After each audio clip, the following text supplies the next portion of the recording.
Assalamualaikum warahmatullahi wabarakatuh. Saya Yani Septiani, mahasiswi semester 2D dengan NIM 223141120, Prodi Pendidikan Guru Madrasah Ibtidaiyah di UIN Raden Said Surakarta. Dalam video ini, saya akan membahas tentang bimbingan konseling yang diampu oleh Ibu Khalifatul Hasanah, MPDI. Pada video kali ini, materi yang saya akan bahas adalah 1. Sejarah bimbingan konseling di Indonesia. 2. Tujuan dan fungsi bimbingan konseling. 3. Prinsip dan landasan bimbingan konseling. Sebelum kita membahas mengenai sejarah bimbingan konseling di Indonesia, kita harus tahu apa itu pengertian bimbingan konseling atau bimbingan konseling. Yang pertama, pengertian bimbingan. Cara bahasa, kata bimbingan berasal dari bahasa Inggris yaitu guidance, yang berarti menunjukkan, membimbing, menuntun, atau membantu. Menurut Peraturan Pemerintah Nomor 29 Tahun 1990, bimbingan merupakan bantuan yang diberikan kepada siswa dalam rangka upaya menemukan pribadi, mengenal lingkungan, dan merencanakan masa depan. Sedangkan menurut Helen 2005, adalah seorang guru yang membantu siswa menjawab soal-soal ujian bukan dalam konteks bimbingan, bantuan, tuntunan, atau pertolongan yang bermakna bimbingan. Konteksnya sangat psikologis. Selanjutnya, pengertian konseling. Apa sih yang dimaksud konseling itu? Menurut bahasa, konseling terjemahan dari konseling yang merupakan bagian dari bimbingan baik sebagai layanan maupun teknik. Menurut Setter, konseling adalah proses interaksi dalam rangka memberikan pengertian diri dalam lingkungannya dan dampaknya atau akibatnya membentuk tujuan dan perilaku untuk masa depan. Sedangkan menurut Prayitno 2003, konseling adalah proses pemberian bantuan yang dilakukan melalui wawancara konseling oleh seseorang konselor kepada individu atau klien yang sedang mengalami masalah yang bermuara pada teratasinya masalah yang dihadapi klien. Selanjutnya, apa sih yang dimaksud dengan bimbingan konseling? Bimbingan konseling adalah kegiatan yang dilakukan oleh seseorang dalam rangka memberikan bantuan kepada orang lain yang mengalami kesulitan-kesulitan rohaniah dalam lingkungan hidupnya agar orang tersebut mampu mengatasinya sendiri karena timbul kesadaran atau penyerahan diri terhadap Tuhan Yang Maha Esa, sehingga timbul pada diri pribadinya suatu cahaya, harapan kebahagiaan hidup di masa sekarang atau di masa yang akan datang. Selanjutnya, asal mula bimbingan konseling. Pada abad ke-19, bimbingan konseling berdiri dan berkembang di Amerika.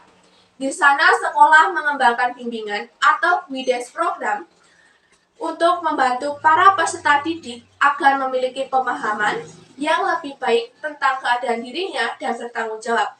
Kemudian, Frank Parson mendirikan biro vokasional di Boston untuk memberikan bantuan kepada para pemuda dalam merencanakan pemilihan pekerjaan. Biro tersebut di bidang profesi dan ketenagakerjaan dan memberikan latihan kepada guru-guru untuk menjadi pembimbing dalam bidang vokasional. Selanjutnya, pada tahun 1913, sering dipandang sebagai awal tahun perkembangan bimbingan dalam lingkup yang lebih luas. Sejak saat itu, berdiri berbagai asosiasi bimbingan dan penerbitan buku-buku dan jurnal dalam bidang bimbingan konseling. Beberapa nama pendahulu gerakan bimbingan di Amerika adalah Jesse B. Davis, Anna Ziret, Ellie Weaver, dan David S. Hill. Sejarah bimbingan konseling di Indonesia mengalami perubahan di beberapa dekade dan dibagi menjadi 6, yaitu 1. Sebelum kemerdekaan. Pada masa penjajahan Belanda dan Jepang, kehidupan rakyat Indonesia berada dalam cengkraman penjajah dan pendidikan dilakukan untuk kepentingan penjajah. Rakyat Indonesia yang cinta akan nasionalisme dan kemerdekaan berusaha memperjuangkan kemerdekaan melalui pendidikan. Jadi, pendidikan dalam masa penjajahan terkandung modal dasar atau benih-benih untuk berkembangnya bimbingan. 2. Dekade 40-an yang disebut perjuangan. Pada masa ini merupakan tonggak sejarah rakyat Indonesia yang sudah memproklamasikan kemerdekaan untuk mencapai kehidupan yang bebas dan mandiri. Tetapi, dunia pendidikan mengalami masalah besar yaitu menghadapi kebodohan dan keterbelakangan. Dekade 50-an yang disebut masa perjuangan. Dekade ini lebih banyak tersirat dalam berbagai dunia pendidikan, berupaya membantu siswa dalam mencapai prestasi lebih banyak dilakukan guru di kelas ataupun di luar kelas. Namun, juga mengalami masalah dikarenakan banyak orang tua yang tidak menyekolahkan anaknya dan banyak yang putus sekolah. Hal tersebut berkaitan dengan kehidupan sosial ekonomi yang dipengaruhi oleh kehidupan kolonial. Dekade 60-an disebut masa perintisan. Dekade ini dikenal istilah bimbingan dan penyuluhan. Sekitar tahun 1960-an, lembaga pendidikan konselor di FKIP dan IKIP didirikan, serta di sekolah-sekolah pelayanan bimbingan dan penyuluhan telah dilaksanakan. Yang selanjutnya dekade 70-an atau yang dikenal dengan masa penataan. Di dekade ini, bimbingan diupayakan aktualisasinya melalui penataan legalitas, sistem, konsep, dan pelaksanaannya. Dalam upaya ini, terdapat upaya kegiatan penataan bimbingan antara lain 1.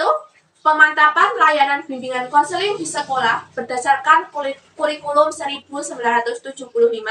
Yang kedua, mulai dibuka program pascasarjana untuk bidang bimbingan konseling di IKIP Bandung tahun 1977. Yang ketiga, kelahiran IPBI atau yang disebut Ikatan Petugas Bimbingan Konseling di Malang bulan Desember 1975 sebagai wadah para petugas bimbingan. Yang terakhir, dekade 80-an hingga sekarang yang disebut masa pemantapan dan lepas landas. Di dekade ini, pemantapan diusahakan untuk menuju kepada perwujudan bimbingan yang profesional, yang lebih mantap, dan juga pembangunan telah memasuki repelita 3, 4, dan 5. Ditandai dengan menuju masa lepas landas. Repelita ini menekankan manusia pembangunan yang lebih mandiri, yang peka perkembangan ilmu pengetahuan dan teknologi, serta peka terhadap pertumbuhan bangsa. Dalam dekade 80-an ini, terdapat beberapa upaya yang dilakukan dalam dunia pendidikan. Yang pertama, penyempurnaan kurikulum dari 1975 ke kurikulum 1984. Yang kedua, penyempurnaan seleksi mahasiswa baru melalui PMDK ataupun ujian tulis. Yang ketiga, profesional tenaga kependidikan dalam berbagai tingkat dan jenis. Yang keempat, penataan perguruan tinggi baik negeri maupun swasta dan pelaksanaan wajib belajar. Yang kelima, pembukaan universitas terbuka sebagai perluasan kesempatan belajar. Yang terakhir ataupun yang keenam, lahirnya Undang-Undang Pendidikan Nasional atau yang disebut dengan UUPN. Selanjutnya kita akan memasuki pembahasan yang kedua, yaitu mengenai tujuan dan fungsi bimbingan konseling. Apa sih tujuan bimbingan konseling? Tujuan bimbingan konseling di sekolah dan madrasah adalah tercapainya tingkat perkembangan yang optimal oleh setiap individu atau peserta didik sesuai dengan tingkatan kemampuannya dan menyesuaikan diri dengan lingkungan. Tujuan bimbingan konseling dibagi menjadi dua. Yang pertama, tujuan umum. Tujuan umum di sini untuk membantu individu mewujudkan dirinya sebagai manusia seutuhnya agar mencapai kebahagiaan dunia dan akhirat. Yang kedua, tujuan khusus. Tujuan khusus di sini adalah membantu individu agar mampu menghadapi masalah, membantu individu mengatasi masalah yang dihadapi, dan membantu individu memelihara dan mengembangkan situasi serta kondisi yang baik. Yang selanjutnya, fungsi bimbingan konseling. Fungsi bimbingan konseling dibagi menjadi 4 fungsi. Yang pertama, fungsi pencegahan atau preventif. Fungsi pencegahan atau preventif di sini adalah memberikan bantuan bagi para siswa agar terhindar dari berbagai masalah yang menghambat perkembangan. Yang kedua, fungsi pemahaman. Fungsi pemahaman di sini adalah memahami sifat peserta didik yang akan dibimbing atau diajarkan sebelum memberikan bimbingan. Yang ketiga adalah fungsi perbaikan. Fungsi perbaikan di sini adalah bimbingan dan konseling akan menghasilkan solusi menghadapi berbagai permasalahan yang dihadapi oleh siswa. Yang keempat adalah fungsi pemeliharaan dan pengembangan. Fungsi di sini adalah membantu, memelihara,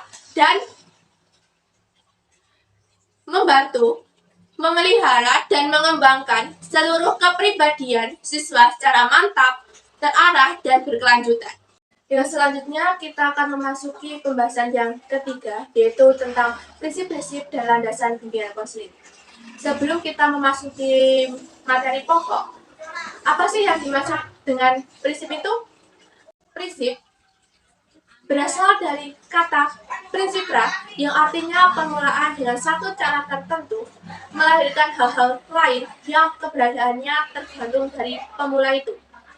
Prinsip ini merupakan hasil perpaduan antara kajian teoritik dan teori lapangan yang terarah yang digunakan sebagai pedoman dalam pelaksanaan yang dimaksudkan. Kemudian, apa sih yang dimaksud dengan prinsip bimbingan dan konseling? Prinsip bimbingan dan konseling adalah seperangkat integrasi dari temuan teori dan praktik yang dikembangkan dan landasan praktis atau aturan main yang dikembangkan. Prinsip bimbingan konseling. Prinsip bimbingan konseling dibagi menjadi 4 prinsip. Yang pertama, prinsip pelayanan konseling berkenaan dengan sarana pelayanan adalah 1. Konseling diberikan kepada semua individu tanpa memandang umur, jenis kelamin, agama, dan status sosial ekonomi. Yang kedua, konseling berurusan dengan pribadi dan tingkah laku konseling yang unik dan dinamis. Yang ketiga, konseling memperhatikan sepenuhnya tahap dan aspek perkembangan konseling. Yang keempat, memberikan perhatian utama antara perbedaan menjadi orientasi pokok pelayanan. Yang kedua, prinsip pelayanan konseling berkenaan dengan permasalahan konseling adalah 1. Hal-hal yang menyangkut pengaruh kondisi mental konseling terhadap penyesuaian diri. Yang kedua, kesenjangan sosial, ekonomi, dan kebudayaan merupakan faktor timbul masalah konseling yang kesemuanya menjadi perhatian utama pelayanan konseling. Yang ketiga, prinsip pelayanan konseling berkenaan dengan program pelayanan adalah 1. Konseling bagian integral dari upaya pendidikan dan pengembangan konseling. Yang kedua, program konseling harus fleksibel, disesuaikan dengan kebutuhan konseling, masyarakat, dan kondisi lembaga. Yang ketiga, di lembaga pendidikan disusun secara berkelanjutan dari jenjang yang rendah ke tinggi dan diadakan penilaian yang teratur dan terarah. Yang terakhir, prinsip pelayanan konseling berkenaan dengan tujuan dan pelaksanaan pelayanan. A. Diarahkan untuk pengembangan konseling yang akhirnya dapat membimbing dirinya sendiri menghadapi masalah. B. Keputusan diambil sesuai kehendak konseling. Yang C. Permasalahan konseling harus ditangani oleh tenaga ahli dalam bidang yang relevan. D. Kerjasama antara konselor, guru-guru lain, dan orang tua yang sangat menentukan pelayanan konseling. Kemudian landasan bimbingan konseling. Landasan bimbingan konseling ini dibagi menjadi 7 landasan. Yang pertama, landasan filosofi. Merupakan landasan yang memberikan arahan dan pemahaman khususnya bagi konselor dalam melaksanakan setiap kegiatan bimbingan dan konseling yang dapat dipertanggungjawabkan secara logis. Kedua, landasan psikologis adalah landasan yang memberikan wawasan konselor tentang perilaku klien yang menerima pelayanan. Kajian yang harus dikuasai oleh konselor adalah motif dan motivasi, pembawaan dan lingkungan, perkembangan individu, dan belajar. Yang ketiga, landasan sosial budaya. Merupakan landasan yang dapat memberikan pemahaman kepada konselor tentang dimensi kesosialan dan kebudayaan sebagai faktor yang mempengaruhi terhadap perilaku individu. Sumber hambatan yang timbul dalam komunikasi sosial dan penyesuaian diri antar budaya antara lain: 1. Perbedaan bahasa. 2. Komunikasi nonverbal. 3. Kecenderungan menilai. 4. Kecemasan. Yang keempat, landasan iptek.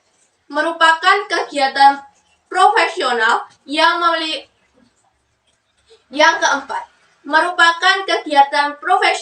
yang memiliki dasar-dasar keilmuan, baik yang menyangkut teori atau praktek. Dengan adanya iptek membantu konselor dalam melayani klien, tidak hanya dilakukan secara tatap muka, tetapi secara virtual, dan mengembangkan pengetahuan dan teori tentang bimbingan dan konseling berdasarkan hasil pemikiran kritis atau melalui kegiatan penelitian. Yang kelima adalah landasan pedagogis. Landasan ini dalam upaya layanan bimbingan dan konseling ditinjau dari 3 segi, yaitu A. Pendidikan sebagai upaya pengembangan individu dan bimbingan merupakan salah satu bentuk kegiatan pendidikan. B. Pendidikan sebagai inti proses bimbingan dan konseling. C. Pendidikan lebih lanjut sebagai inti tujuan layanan bimbingan dan konseling. Yang keenam adalah landasan religius. Landasan ini ditekankan pada 3 hal pokok, yaitu 1. Manusia sebagai makhluk Tuhan. 2. Sikap yang mendorong perkembangan dari perikemanusiaan. Manusia berjalan ke arah dan sesuai dengan kaidah agama. Ketiga, upaya untuk berkembangnya dan dimanfaatkannya secara optimal suasana dan perangkat budaya serta kemasyarakatan dan meneguhkan kehidupan beragama. Yang ketujuh adalah landasan yuridis formal.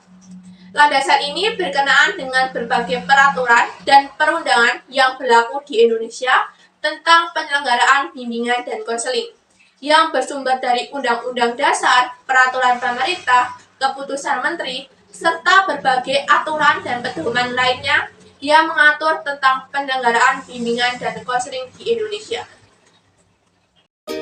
Sekian video yang dapat saya sampaikan mengenai pemahaman bimbingan konseling.